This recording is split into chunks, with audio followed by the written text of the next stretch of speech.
LeBron was accused a lot for that, but he's one of the best examples, Magic as well, of being able to take a moment, find it, know that I can score, but it may be easier to loosen you up by finding a wide open JR or someone in the corner or Boobie Gibson that hurt us in Detroit to kill you a little bit better instead of being selfish. Yeah, but we give Magic a hall pass and say that's a positive. LeBron, people viewed that as a negative, that he didn't want to take the big shot in those situations. With Magic, it was like, Chris Weber just said what everyone's been thinking, but nobody had the guts to say. The Hall of Famer didn't hold back, calling out LeBron James in a way that's got the entire basketball world shook. Respect the legends first, Weber said, and those 4 words might have just started the biggest controversy of 2025. Behind closed doors at a private event in January, Weber allegedly unleashed on LeBron's constant GOAT comparisons, his treatment of past legends, and the way he's rewritten history to put himself on top. And now, the footage is leaking, the reactions are pouring in, and LeBron hasn't said a word.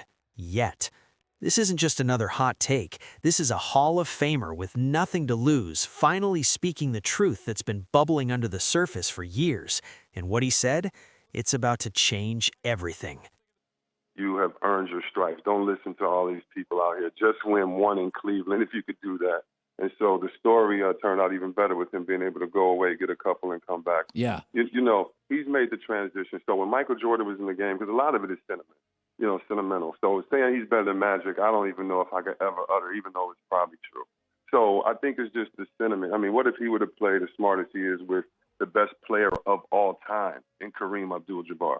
What if he would have gotten a chance to... It was supposed to be a celebration. A private dinner in Los Angeles, late January 2025, where basketball legends gathered to honor the game they built. Former players, Hall of Famers, coaches, all in one room, sharing stories, laughing about the old days. The kind of event that happens off the radar, away from cameras, away from the media circus. Chris Weber was there, relaxed, happy, surrounded by guys who understood what it took to make it to the top, in an era where nobody was handing out participation trophies. But then, someone brought up LeBron James. At first, it was casual. Someone mentioned how LeBron just passed another scoring milestone, a few nods around the table, respect where respect is due, right? But then the conversation shifted. Someone said, he's really cementing himself as the greatest ever. That's when the energy in the room changed. Weber put down his glass. You could see it in his face. He had something to say, and everyone at that table knew Chris Weber doesn't speak unless he means it. You know what bothers me? Weber started, his voice steady but loaded. It's not about what LeBron's accomplished. It's about how we've let him in this generation act like basketball started in 2003. The table went quiet. Modern players forget who paved the way. They forget the sacrifices, the battles we fought so they could even have a league to play in, and nobody's holding them accountable for it. Someone at the table pulled out their phone. They hit record. And just like that, what was supposed to stay private was about to go viral. But, you know, it's interesting because I grew up with the 70s basketball and I loved it. And I do think sometimes, you know, the players since 1973 have grown half an inch. The NBA was big and athletic then. Now, nutrition's better, travel's better. But I didn't love LeBron saying that. I was like, LeBron, Wilt and Jerry West played in the 70s. Dr. J played in the 70s. Bill Walton. Let's talk about what Chris Weber actually said, because this isn't just some misunderstood soundbite. This was calculated. This was years of frustration finally boiling over. According to multiple people in that room, Weber didn't just throw shade. He broke down exactly why LeBron's approach to legacy building bothers him and so many others from his era. LeBron compares himself to Michael Jordan every chance he gets, Weber reportedly said. But you know what he doesn't do? He doesn't acknowledge the players who made Jordan possible. He doesn't talk about the guys who played before him, who didn't have the luxury of load management, who didn't get to hand-pick their teammates every 2 years. And that's where it got personal.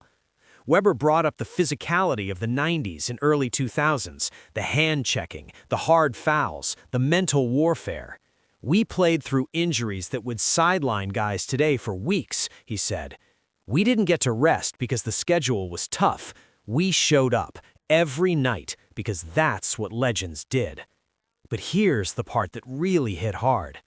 LeBron controls the media narrative so well that he's convinced people his era is the only one that matters, Weber continued, his voice rising slightly. "Players from my generation, we're getting erased. Our accomplishments? Footnotes. And for what? So LeBron can build a highlight reel that makes him look like he invented basketball?" The room was silent. You could hear the tension. And then Weber said the line that's now echoing across every group chat, every podcast, every Twitter thread. "Respect the legends first, then talk about being one." Someone in the room tried to lighten the mood, crack a joke, change the subject, but Weber wasn't done. He got emotional, talked about how his era fought to be recognized, how they carried the league through tough times, how they never asked for credit but deserved more than being treated like ancient history. By the time he finished, half the room was nodding in agreement. The other half looked uncomfortable, but everyone knew this was going to get out. You know, like murder. Ronnie Lott tore his pinky off and then went to the sideline. Was like, just tear the rest of it off. I'm getting back out there. Like I get it. Like those are nostalgic moments, but like the game is different, and we should respect all eras in that era. You know, we can't be saying, okay, just because Wilt was great in the 60s and 70s that he'll be great now. And we also can't say that some of the guys now will be great. It is what it is. Respect that era and we move on. But the whole It took less than 48 hours. By the last week of January 2025, clips of Weber's comments started popping up on Twitter, grainy phone footage, audio that was slightly muffled but clear enough to hear every word. And just like that, the internet lost its mind. Hashtag Team Weber started trending almost immediately. Fans who'd been saying the same thing for years finally had a Hall of Famer backing them up. Finally, someone said it. One viral tweet read, "LeBron's been rewriting history and acting like the 90s didn't exist." But hashtag Team LeBron came back just as hard. "Chris Webber is just bitter," they fired back. "LeBron's greatness makes old heads insecure. Webber wouldn't last 10 minutes in today's game." The takes were flying from every direction. Old clips resurfaced, LeBron in interviews casually dismissing old head opinions, saying modern players are smarter, more skilled, more athletic. Clips of LeBron saying, "I would have dominated in any era," with a smirk that now felt like a dagger to everyone from Weber's generation. And here's where it gets interesting. Other legends started quietly co-signing Weber. Not publicly, they're too smart for that, but through likes and retweets. A former MVP liked a tweet defending Weber. A Hall of Fame center retweeted someone saying, "Respect your elders." The message was clear. Weber wasn't alone in feeling this way. But mainstream media? Crickets. ESPN didn't cover it. TNT didn't bring it up. The big sports network stayed silent. And insiders say it's because they didn't want to touch something this controversial. LeBron is too big, too powerful. Going after him is career suicide for most analysts. So the story stayed underground, spreading like wildfire on social media, in barbershop debates, in private group chats. But officially, it didn't exist yet. Which makes you wonder, what are they so afraid of?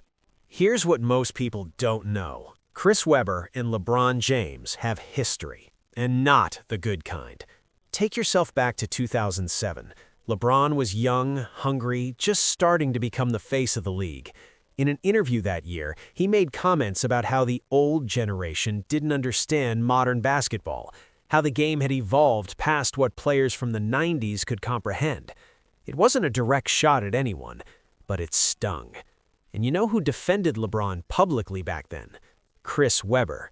Webber went on record saying young players need room to grow, that LeBron was just confident, not disrespectful. He had LeBron's back when other vets were ready to tear him apart. But over the years, LeBron kept making those comments, little digs here and there. The game is more skilled now. We study film in ways they never did. I would have averaged 50 in the 90s. Each comment felt like a slap to the guys who paved the way for him. Weber stayed quiet. He bit his tongue for years. But you can only take so much before you snap. And what really pushed Weber over the edge? According to sources close to him, it was watching LeBron get credit for things he didn't invent. The player empowerment era? Players have been demanding trades and controlling their careers for decades. Positionless basketball? Magic Johnson was 6'9" running point in the 80s. The idea that LeBron revolutionized the game by doing things legends already did, but with better PR, drove Weber crazy. He acts like basketball started when he showed up, and the worst part? We let him get away with it. So when Weber finally exploded at that private dinner, it wasn't random. It was 18 years of watching LeBron dismiss, diminish, and disrespect the generation that made him possible. And now, Weber's done playing nice. Here's the strangest part of this entire situation. LeBron James hasn't said a word. For a guy who tweets about everything from social justice to Taco Tuesdays to cryptic quotes from The Godfather, his silence on the Weber situation is deafening.